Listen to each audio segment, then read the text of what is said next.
Hello সকলকে, পুজোর আনন্দে তো আশা করি সকলে খুব ভালো আছো। এই ভিডিওটা গতকাল অর্থাৎ চতুর্থীর আগের ভিডিওতে যেরকমটা বলেছিলাম যে প্রত্যেকটা সকালে খুব তাড়াতাড়ি শুরু হচ্ছে আর দিনটা যে কীভাবে কেটে যাচ্ছে বোঝাও যাচ্ছে না।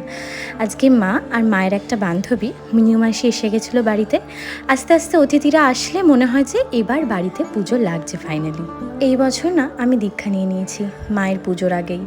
কারণ কি স্বাভাবিকভাবে আমারও ইচ্ছা করে যে আমার বাড়িতে যখন মা আসে মাকে একটু সেবা করি, মাকে একটু ভোগ নিবেদন করি বা একটু টুকিটাকি ভোগ রান্না করে দিই, যতটা আমার সাধ্যের মধ্যে আর কি।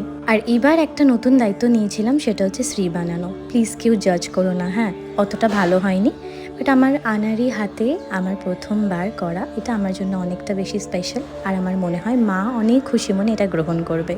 না পারতে পারতেই কিন্তু মানুষ একদিনকে শিখে যায়। আমিও কোনো একদিন খুব সুন্দর শ্রী বানাবো, তখন তোমাদেরকে আবারও শেয়ার করব কেমন।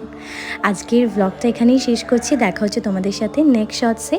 আর বড় ব্লগ খুব শিগগিরই দুর্গাপুজোর আসছে, আর ব্যাকগ্রাউন্ডে অনেক আওয়াজ হচ্ছে, বাড়িতে তো পুজো বুঝতেই পারছো। দেখা হচ্ছে তোমাদের সাথে কিন্তু নেক্সট ভিডিওতে। আর বড় ব্লগগুলোও কিন্তু দেখো, আশা করি তোমাদের সকলের খুব ভালো লাগবে। সবাই কাছের মানুষগুলোর সাথেই সুস্থভাবে খুব আনন্দে পুজো কাটিও। আজকে আসি তাহলে, দুগ্গা দুগ্গা।